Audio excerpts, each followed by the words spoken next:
Kama nilivyowaambia hapo awali, niliwaambia kwamba tutaweza kujifunza pia dalili na madhara ya UTI sugu. Kama umekuwa ukinifuatilia sana, itakuwa ni vizuri zaidi, lakini kama ni mara yako ya kwanza kutembelea chaneli yetu ya Penicare Afya, tafadhali usisahau kusubscribe, lakini pia kugonga hiyo kengele ya notifications ili uendelee kupata habari njema za kiafya kutoka kwetu kwa wewe baba, mama na mtoto. Karibu tena ili tuweze kuendelea kujifunza zaidi. Na leo tutazungumzia mada ambayo ni nzuri zaidi, ambayo inahusu dalili na madhara ya UTI sugu.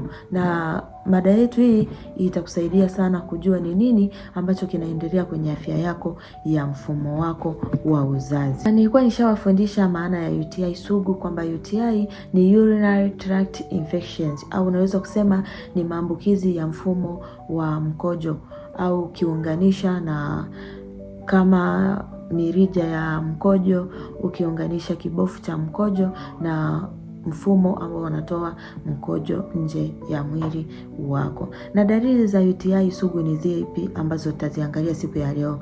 Dalili ya kwanza ni maumivu ya kuwaka au wakati wa kukojoa. Kuna dalili ambayo unaweza ukaipitia wakati wa kukojoa, ni kama unawaka moto au unasikia mkojo ni kama wa moto, lakini hiyo ni dalili ya UTI sugu imeisha kuwa sugu. Na dalili nyingine ni kukojoa mara kwa mara, hata kama mkojo wako ni kidogo sana, utakuwa unahisi kukojoa kila mara, na kuna kuhisi haja ndogo au kukojoa ghafla. Na wakati mwingine watu wakishakuwa na UTI sugu, inafikia hatua unaweza ukajikuta unabanwa na hapo unahisi kujikojolea. Hiyo ni mbaya zaidi. Dalili nyingine ambayo utajifunza ni maumivu chini ya tumbo, na hii imekuwa ikiwapata watu wengi na hawajui hiyo dalili ni dalili ya nini. Na baadhi ya watu hupata maumivu haya au uzito kwenye eneo la chini ya tumbo, ambapo utakuwa unajisikia ni kama kuna jiwe, na hiyo ni dalili ya UTI sugu. Lakini pia kitu kingine au dalili nyingine ambayo tunaiangalia ni mkojo kubadilika rangi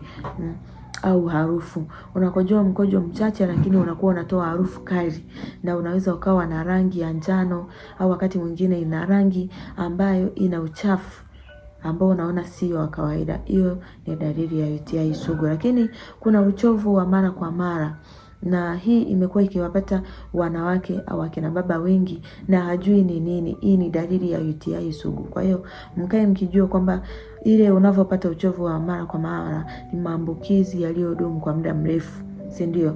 Yanaweza kusababisha mwili kuwa na uchovu au kujisikia dhaifu wakati kama huo. Lakini kuna homa na kutetemeka wakati mwingine, na hizi dalili sio kwamba zinampata kila mmoja. Unaweza ukapata dalili zote au ukapata dalili ambazo sio zote, ukapata dalili 2, 3 au mojawapo.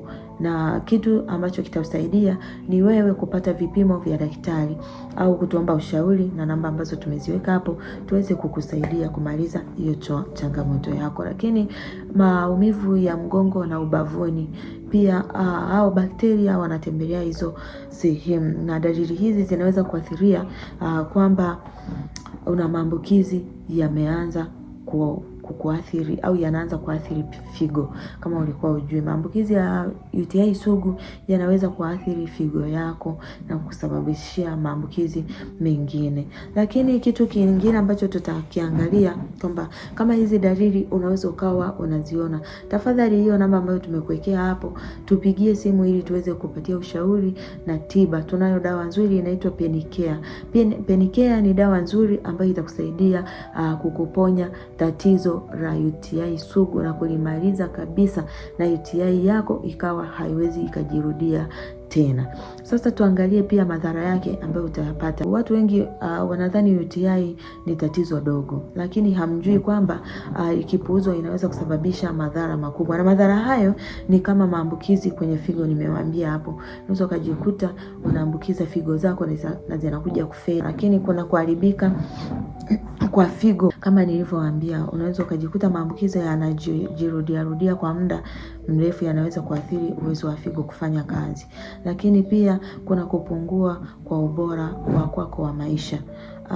Maisha yako unavyokuwa unakojoa mara kwa mara, maumivu na usumbufu wa kila siku yanaweza kuathiri kazi, unaweza kuathiri masomo, yanaweza kuathiri maisha yako ya kawaida na uwezo wa kufanya kazi zako za kila siku, na hiyo ni mbaya pia. Lakini pia kuna kuongezeka kwa usugu wa bakteria, na usugu wa bakteria ukishaongezeka kwenye mwili wako, hiyo itakusababishia magonjwa mengine ambayo wewe hukuyatarajia, na kuna hatari ya wajawazito.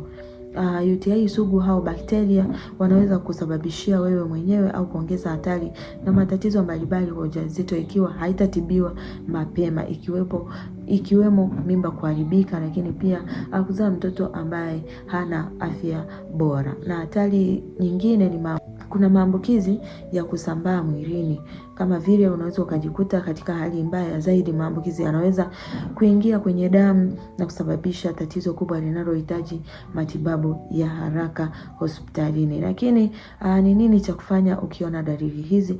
Nitawafundisha hapo kwenye video inayofuata ni nini ambacho unatakiwa ukifanye unapoona dalili hizi na madhara kama hayo ambayo nimewafundisha. UTI sugu si tatizo la kupuuzwa, na hizi dalili ambazo nimewafundisha ukiziangalia au ukizifuatilia, unaweza ukaona kwamba hiki kitu sio cha kukalia kimya. Zinaweza kusababisha madhara ambayo nimeweza kuyafundisha hapo, hiyo dalili sugu. Lakini hiyo kukojoa mara kwa mara, dalili nyingine ambazo tumeziangalia hapo ni mbaya zaidi. Kwa kitu cha kufanya ni kutafuta tiba mapema, kama nilivyoambia, hiyo dawa ambayo tunayo ambayo itakusaidia na itakufikia popote ulipo. Kwa kikubwa zaidi ni wewe kutupigia simu au kutufuata WhatsApp, ambako tunatoa darasa, tunatoa elimu kwa ajili ya afya yako wewe mama, baba na mtoto wako. Asante sana kwa kutazama video hii mpaka mwisho. Kama umeweza kujifunza kitu, tafadhali usisahau comment hapo chini, kwanza utuambie umejifunza nini, au hali hii unaiona inaweza kufikisha wapi. Na kama ukihitaji huduma pia comment hapo chini, tutaona comment yako na tutakusaidia. Lakini pia usisahau kulike na kushare video hii kwa watu wengi waweze kuendelea kujifunza vitu vingi kupitia sisi, na utakuwa baraka kwa watu wengi zaidi.